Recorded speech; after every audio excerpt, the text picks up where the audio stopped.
Friends, టమాటా రసం చూడండి. ఇదిగో ఉల్లిగడ్డ, పచ్చిమిరపకాయలు, కరివేపాకు, ఆయిల్ వేసాను. ఇది కొద్దిగా వేగనివ్వాలి ఫ్రెండ్స్. ఇదిగోండి టమాటా రసం పిండి పెట్టుకున్నా, దాంట్లో వేద్దాము. దీంట్లో ఫస్ట్ అల్లం పేస్ట్ వేద్దాము. ఓకేనా? దేంట్లో వేస్తాము అల్లం పేస్ట్ అంటే ఆయిల్ వేస్తే టేస్ట్ కొద్దిగా బాగుండదు. ఇదిగో నేను దీంట్లోనే వేస్తాను. టమాటా చారులో పచ్చిది నేను ఇంట్లో దంచి పెట్టుకుంది. ఓకేనా ఫ్రెండ్స్, బాగుంటుంది టేస్టీగా. అల్లం పేస్ట్ వేసాను కదా. కొద్దిగా దొడ్డుప్పు కూడా ఇందులోనే వేసి పెట్టుకుందాము. బాగుంటుంది ఇలా పచ్చిది, టేస్టీగా ఉంటుంది. చూడండి మీరు కూడా రెడీ చేసి. ఓకేనా? ఇంకా ఏంటి అంటే ఇదిగో పసుపు ఎక్కడ దీంట్లో వేయొద్దు. పసుపు ఇంట్లో ఆయిల్లో వేయాలి. ఓకేనా? నేను ఇది దంచి పెట్టుకున్న పసుపు చూడండి ఫ్రెండ్స్. ఎక్కువసేపు పెట్టద్దు పసుపు వేసి, ఎందుకు అంటే నల్లగా అయిపోతే టేస్టీ ఉండదు. ఓకేనా ఫ్రెండ్స్? ఇదిగోండి, ఇది కలుపుకున్నా కదా, ఇది ఇలా కలుపుకోవాలి. అల్లం పేస్ట్ వేసాను కదా, ఉప్పు. ఓకేనా? ఇదిగోండి, దీంట్లో ఇది రసం పోసేసాను. ఇలా కొద్దిసేపు అది మసిలిన తర్వాత దించేటప్పుడు కొద్దిగా ధనియాల పొడి, మసాలా పొడి, సాంబార్ పొడి, ఇంగువ, ఇంకొకటి కొద్దిగా కావాలంటే చింతపండు, వద్దు అనుకుంటే వద్దు, లేదు కొద్దిగా షుగర్ వేసుకోవాలంటే వేసుకోవచ్చు, లేదు అవసరం లేదు షుగర్ అంటే వేసుకొని అవసరం లేదు. ఓకేనా? కొద్దిగా దాంట్లో మిర్చి పౌడర్ వేసుకుందాం ఫ్రెండ్స్. మిర్చి పౌడర్ దాంట్లో కూడా డైరెక్ట్ కలుపుకోవచ్చు. కొన్ని పచ్చిమిరపకాయలు వేసినా కాబట్టి కొద్దిగా మిర్చి తక్కువ అవుతుందని నేను మిర్చి పౌడర్ వేసుకుంటున్నాను. ఓకేనా? లాస్ట్కు కొద్దిగా ఏం చేయాలంటే మనం మిరియాలు కొట్టి, ఇదిగో మిరియాలు ఇక్కడ ఉన్నాయి, మిరియాలు ఇదిగోండి కనిపిస్తున్నాయి మిరియాలు.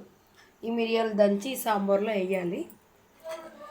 ఎందుకంటే జలుబు దగ్గు ఏది ఉన్నా తొందరగా తగ్గిపోతుంది, టేస్టీగా ఉంటుంది సాంబారు. మిరియాలు వేసుకోకుండా అవసరం లేదు తినని వాళ్ళు ఉంటే. ఓకేనా ఫ్రెండ్స్? కొద్దిగా టేస్టీ చూద్దాము ఎలా ఉందో. సూపర్ ఉందండి టేస్టీ. ఇదిగోండి, మనం మసాలాకు ముందు కూడా మనం వేసుకోవచ్చు. ఏది ఇదిగో దంచిపెట్టిన అల్లం ఏమంటారు ధనియాల పొడి, మసాలా, ఇలాచీలు, లవంగాలు అన్నీ కలిపి పెట్టింది.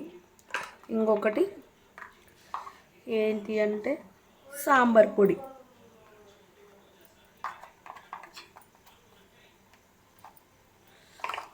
చూడండి ఫ్రెండ్స్, ఇగో సాంబార్ పొడి దీంట్లో వేసి పెట్టుకున్నాను నేను. కొద్దిగా వేసుకుందాం. ఓకేనా? చాలానే పడ్డది, కొద్దిగా అనుకుంటే చాలా పడ్డది. తీసేస్తా పైపోయింది. ఓకే,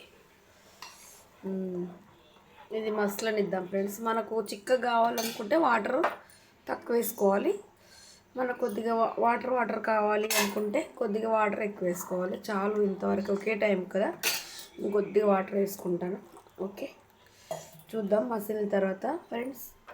తర్వాత మనం ఇది పోపు వేసుకోవాలి. పోపు బాండి ఆయిల్ పెట్టుకున్నాను రెడీగా, చూపిస్తాను.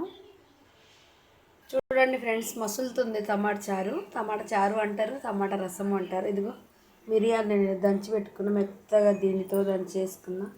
ఇదిగో కనిపిస్తుంది కదా బ్లాక్ బండ పైన, ఇదిగోండి మిరియాల పొట్టు. ఇలా వేసేసుకోవాలి. అది మసిలాలి కొద్దిసేపు, చాలా టేస్టీగా ఉంటుంది. జలుబు ఉంటే తగ్గిపోతుంది. ఇంకొకటి ఇంగువ వేసుకుంటున్నా. టేస్టీ తగ్గిపోయింది అనుకో, ఇంకొకటి హెల్త్ కూడా మంచిది. టేస్ట్ తగ్గిపోయినా హెల్త్ బాగుంటుంది, టేస్ట్ కూడా అవుతుంది. ఒకవేళ సాంబార్ టేస్ట్ తగ్గింది అనుకోండి, సాంబార్ టేస్టీగా అవుతుంది అది వేయడం వల్ల. ఓకే, మళ్ళీ చూద్దాం ఫ్రెండ్స్ కొద్దిసేపు అయినాక పోపు పెట్టిన తర్వాత. ఓకే, చూడండి ఫ్రెండ్స్, టమాటా సాంబార్కి పోపు వేస్తున్నాం. ఆయిల్ వేస్తున్నాం. కొద్దిగా జీలకర్ర, కొద్దిగా ఆవాలు, కొన్ని మెంతులు, కొన్ని ధనియాలు. ఒకవేళ మిరపకాయలు ఉంటే ఎండుమిర్చి వేసుకోవచ్చు, మిర్చి లేవు కాబట్టి ఇలా వేస్తున్నా. కొద్దిగా కరివేపాకు కూడా వేసుకోవచ్చు. నేను సాంబార్లో వేసాను కాబట్టి ఇందులో ఏం వేయలేదు. ఓకేనా? చూద్దాం, రెడ్గా అయినాక పోపు పెడదాం. చూడండి ఫ్రెండ్స్, టమాటా చారు రెడీ అయింది. బంద్ చేశాను. ఏదో పోపు కూడా రెడీ అయింది, బంద్ చేశాను. ఇది దీంట్లో పోసుకుంటా. ఓకే, చూడండి, చూపిస్తాను. దీంట్లో పోసుకోవాలి అంతే. చూడండి, టమాటా సాంబార్ రెడీ. కనిపిస్తుంది. నచ్చితే లైక్ చేయండి, షేర్ చేయండి, సబ్స్క్రైబ్ చేయండి ఫ్రెండ్స్. బాయ్.